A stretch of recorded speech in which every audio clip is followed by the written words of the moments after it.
ഇതെന്താണ് ഏട്ടാ മൊത്തം അയച്ചു പറിച്ചിട്ടില്ല. ഈ വണ്ടി പെട്ടി വന്നിട്ടുണ്ട് ഓക്കെ. എടാ ഇത് അയച്ചു കൊടുത്തിട്ടേക്കണതല്ല, ഇത് നമ്മുടെ ഓയിലും വെള്ളവും മിക്സഡ് വന്ന വണ്ടിയാണ്. അതായത് എഞ്ചിൻ ഓയിലും കൂളന്റും മിക്സഡ് വന്ന വണ്ടിയാട്ടോ. നമ്മൾ അതിന് വേണ്ടിട്ട് ഇതിന്റെ ഹെഡൊക്കെ പൊക്കി ഹെഡൊക്കെ സെറ്റ് ചെയ്ത് ഗ്യാസ്കറ്റൊക്കെ മാറ്റി വാൽവ് സിറ്റിയൊക്കെ റെഡിയാക്കി ഒക്കെ സെറ്റാക്കിയാണ്. ഈ സാധനം പെട്ടിയല്ല, ഇതേ പെട്ടിയാണ്. പെട്ടിക്കകത്ത് ടൈമിംഗ് ചെയിൻ കിറ്റ് ആണ്. കണ്ട കംപ്ലീറ്റ് കിറ്റ് വന്നേക്കണ, ഹോണ്ടയുടെ കംപ്ലീറ്റ് കിറ്റ് വന്നേക്കണേ. അപ്പൊ ഇത് കംപ്ലീറ്റ് നമുക്ക് മാറ്റാനുള്ള ചെയിൻ നോയ്സ് ഉണ്ട്, അപ്പൊ അതൊക്കെ മാറ്റണം. വണ്ടി കൊല്ലത്തുനിന്നാണ്. അപ്പൊ ചേട്ടൻ വന്നിട്ടുണ്ട് കംപ്ലീറ്റ് ചെയ്തിട്ട് കാര്യങ്ങൾ ചെക്ക് ചെയ്യാൻ പറ്റുന്നത്. കാര്യം പുള്ളിയാണെങ്കിൽ നമ്മൾ കുറച്ച് ദിവസമായിട്ട് വെച്ചില്ല, പുള്ളിയാണെങ്കിൽ ഫുള്ള് ഞാൻ ചോദിച്ചതിനേക്കാൾ കണ്ടിട്ട് പൈസ ഇട്ടുണ്ട്. അപ്പൊ നമുക്ക് കംപ്ലീറ്റ് വർക്കുകൾ പെട്ടെന്ന് തീർത്ത് കൊടുക്കണം.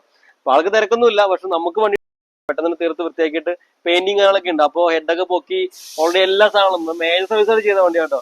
അതായത് ഈ ജാറ് കാര്യങ്ങളെല്ലാം അയച്ച് ക്ലീൻ ചെയ്ത്, ഇൻലെറ്റ് ഒക്കെ അയച്ച് ക്ലീൻ ചെയ്ത്, എക്സോസ്റ്റ് മാനിഫോൾഡ് എല്ലാം അയച്ച് ക്ലീൻ ചെയ്ത് റെഡിയാക്കി സെറ്റായി കയറ്റി വെച്ചേക്കാണ്. ഈ ചെയിൻ കിറ്റ് വരാൻ ഡിലേ ആയതുകൊണ്ട് നമ്മൾ എഞ്ചിൻ കയറ്റി. അപ്പൊ ഇനി നിർത്തിക്കൊണ്ട് തന്നെ ചെയിൻ കിറ്റ് സെറ്റ് ചെയ്ത് ബാക്കി എല്ലാ പരിപാടിയും തീർത്ത് റെഡിയാക്കി കിടക്കണം കേട്ടോ. വണ്ടി നമുക്ക് കംപ്ലീറ്റ് തീർത്ത് ബാക്കിയാക്കി സെറ്റാക്കിയിട്ട് അടിപൊളിയായിട്ട് കൊടുക്കണം.